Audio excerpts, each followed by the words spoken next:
বংশালের ব্যবসায়ীরা দোকান খুলছে, এমত অবস্থায় একজন লোক যদি প্রথম গিয়ে বাকি চাই মাল, ও দিতে চাইবে না।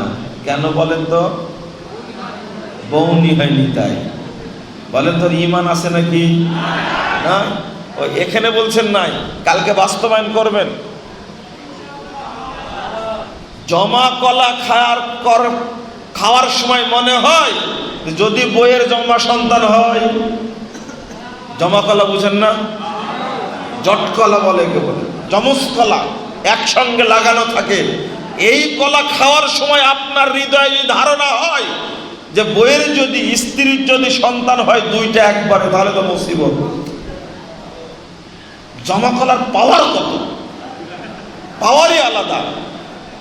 একজন মহিলা 40, 50, 55 বছর যাবত চেষ্টা করছে একটা বাচ্চা হওয়ার, তাই হয় না।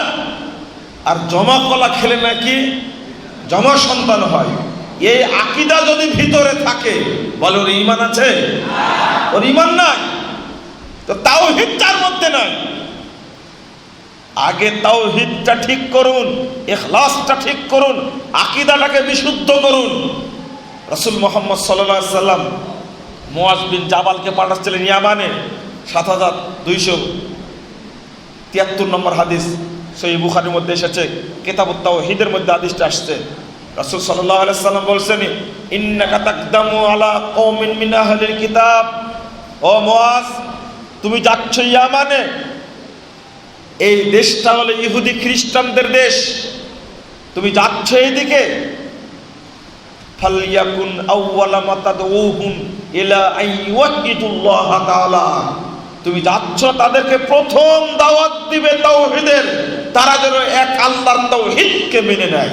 তাহলে দাওয়াত দেওয়ার ক্ষেত্রে আগে সালাতের দাওয়াত না আগে তাওহীদের দাওয়াত? তাওহীদের তো ওয়াজ চলে না। বাংলাদেশে যারা মাদানী, এই মাদানীরাই আলহামদুলিল্লাহ, তাদেরকে আল্লাহ যা যা খায়ের দান করুক, তারা তাওহীদের আলোচনা একটু একটু করে, কিন্তু মানুষ তাওহীদের আলোচনা তাদের শুনতে চায় না। তারাও সাধারণ ওয়াজ করা শুরু করতে চায়। আমাদের শেখ শহীদুল্লাহ খান মাদানী সাহেব, তিনি পিস টিভির মধ্যে তাওহীদের কিতাবুত তাওহীদের দাস দিয়েছেন না? দীর্ঘ একটা দাস চলেছে, পিস টিভিটা বেদাতিরা বন্ধ করে দিল। আল্লাহ যেন আবার খোলার ব্যবস্থা করে দেন।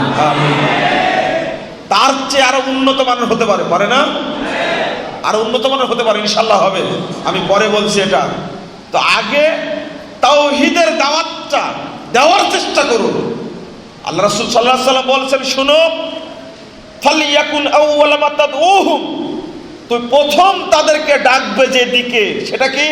ইলা আইয়ুহিদুল্লাহ তাআলা, তারা যেন আল্লাহর তাওহীদকে মেনে নেয়। ফাইদা আরাফু যালিক ফাইদা আযাবু যালিক, তারপরে বলছেন যদি এটার প্রতি স্বীকৃতি দেয়, এটাকে যদি মেনে নেয়, তাওহীদকে যদি মেনে নেয়, তাওহীদের যদি স্বীকৃতি দেয়, আগে বলে নিলেন, শোনো, আগে তাওহীদের দাওয়াত দিবা। তাওহীদ যদি তারা মেনে নেয়, তাওহীদকে যদি গ্রহণ করে, ফাআখবিরহুম আন্নাল্লাহ আফতারাদা আলাইহিম খামসা সালাওয়াত ফি লাইলাতিহিম ওয়া নাহারিহিম, যদি তাওহীদকে মেনে নেয় তাহলে তাদেরকে দ্বিতীয় কথা বলো যে আল্লাহ রাব্বুল আলামিন তোমাদের উপরে রাতে দিনে 5 ওয়াক্ত সালাতকে ফরজ করেছে। তাহলে আগে তাওহীদ মেনে নেওয়ার পরে দ্বিতীয় প্রসঙ্গ। বাংলাদেশে আজকে চলছে সালাতের দাওয়াত, অথচ আকীদায় শিরক, মাজার পূজা, কবর পূজা, খানকা পূজা, মানুষ পূজা। আল্লাহর নবী সহ পীর আউলিয়ারাও কবরে জীবিত থেকে মানুষকে সহযোগিতা করছে, এটা শিরকে আকবার না? এই আকীদায় বিশ্বাসী হয়ে মসজিদেও দান করছে, মাজারেও দান করছে, কোশ্চিন কালেও এই দান কবুল হবে? হজে যাচ্ছে, হজের আহকাম পালন করা তো দূরের কথা, ওর আগে মদিনায় যাওয়ার জন্য ব্যস্ত হচ্ছে। মদিনায় গিয়ে দরুদ পড়বে আর আল্লাহ নবীর কাছে চাইবে, আমার ছেলেকে আল্লাহ নবী ডাক্তার হওয়ার ব্যবস্থা করে দাও, আল্লাহ নবী আমার সন্তানের ব্যবস্থা করে দাও, আল্লাহ নবী আমার চাকরির ব্যবস্থা করে দাও। কথা বুঝতে পারলেন না? এই দোয়াগুলো আল্লাহ নবীর কাছে যে করার জন্য মক্কার প্রতি যতটা ভক্তি, কাবার প্রতি যতটা ভক্তি, তার চেয়ে নবীর কবরের প্রতি বেশি ভক্তি দেখাচ্ছে তারা। আকীদায় শিরিক থাকলে ইবাদত তো কবুল হবে না। আমি বুঝাতে চাচ্ছিলাম যে আগে তাওহীদ, তারপরে অন্য ইবাদত। আর একটা ছোট্ট কথায় বলে দিই, আলোচনা করার সময় নেই, ছোট্ট কথায়। তার মধ্যে একটা হলো মুহাম্মদ রাসূলুল্লাহ সাল্লাল্লাহু আলাইহি ওয়াসাল্লামের হাদিসগুলো, কোরআনের আয়াতগুলো পর্যালোচনা করলে স্পষ্ট বোঝা যায় যার তাওহীদ আছে আর কিছু নাই, যার তাওহীদ আছে আর কিছু নয়। তাওহীদ থাকার কারণে এই ব্যক্তি কিয়ামতের মাঠে মুক্তি পেয়ে যাবেন ইনশাআল্লাহ। কিন্তু সালাত আছে, সিয়াম আছে, যাকাত আছে, হজ আছে, কোটি কোটি কোটি দানের নেকি আছে, কিন্তু ওর মধ্যে তাওহীদ নাই, ওর কিচ্ছু নাই, ওর কিছু নাই। যেমন একটা হিন্দুর মতো, একজন হিন্দু যদি তাহাজ্জুদ পড়ে নেকি পাবে? কেন পাবে না নেকি? যদি মসজিদ তৈরি করে দেয়, ফামান ইয়ামাল মিসকালা যাররাতিন খায়রান ইয়ারা ওয়া মান ইয়ামাল মিসকালা যাররাতিন শাররান ইয়ারা, যে যা আমল করবে সে যাররা পরিমাণ হলে দেখতে পাবে, সে পাবে কিয়ামতের মাঠে। মসজিদ তৈরি করা ভালো আমল না? ভালো আমল তো, কেন নেকি পাবে না? তাওহীদ নাই। ও হিন্দু তাই সুজা বুঝলেন, আপনিও যে হিন্দুর বড় ভাই সেটা বুঝলেন না। মিস্টার গান্ধী বলেছিল আজমিরে গিয়ে দেখছে সব সেজদায় পড়ে আছে, চমৎকার ভাবে বলছে, আশ্চর্য কি চমৎকার ব্যাপার, হিন্দু হিন্দু আর মুসলমানের মধ্যে কোনো পার্থক্য নাই, ওরা মাটির নিচে রেখে পূজা করছে আর হিন্দুরা মাটির উপরে রেখে পূজা করছে, কোনো পার্থক্য আছে? আপনাদের অবস্থা তো তাই। আপনারা কিভাবে দাবি করছেন তাওহীদ আমাদের মধ্যে আছে? ফামান ইয়াকফুর বিত-তাগুত ওয়া ইউমিন বিল্লাহ ফাকাদ ইসতামসাকা বিল উরওয়াতিল ওয়াসকা, শর্ত করে দিয়েছেন।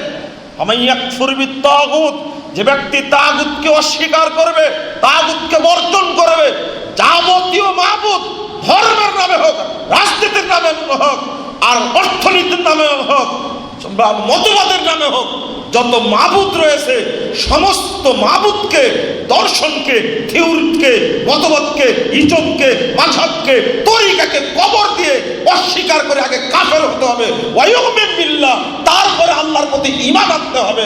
ফাকাদ ইসতামসাকা বিল উরওয়াতিল ওয়াসকা, তবেই আল্লাহ প্রদত্ত হাতলকে আঁকড়ে ধরা যাবে, নইলে সম্ভব নয়।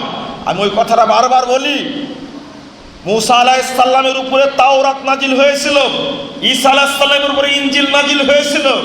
তাওরাত এবং ইনজিল দুইটাই আল্লাহর নাজিলকৃত কিতাব। ইহুদি খ্রিস্টানরা দুইটা কিতাবের অনুসারী। কোরআনকে অস্বীকার করার কারণে তারা কাফের হয়েছে, তারা কাফের, ইহুদি খ্রিস্টানরা কাফের। কোরআন আসার কারণে তাওরাত বাতিল হয়ে গেছে, ইনজিল বাতিল হয়ে গেছে। যদি কোরআনের সামনে তাওরাত না টিকে, আল্লাহ প্রদত্ত, কোরআনের সামনে যদি ইনজিল না টিকে, যেটা আল্লাহ প্রদত্ত, কোরআন থাকা অবস্থায়, হাদিস থাকা অবস্থায় পৃথিবীর কোন সংবিধান, আল্লাহ বিরোধী কোন সংবিধান টিকবে না। জাতিসংঘের সংবিধান হতে হবে ইসলাম, জাতিসংঘের হোয়াইট হাউসের সংবিধান হতে হবে ইসলাম, আন্তর্জাতিক আদালতের সংবিধান হতে হবে ইসলাম। পশ্চিমকালেও অন্য কোনো বিধান দ্বারা সমাজ পরিচালনা করে জাতিকে কখনো উপকার দিতে পারবে না, শান্তি দিতে পারবে না, পশ্চিমকালেও সম্ভব না।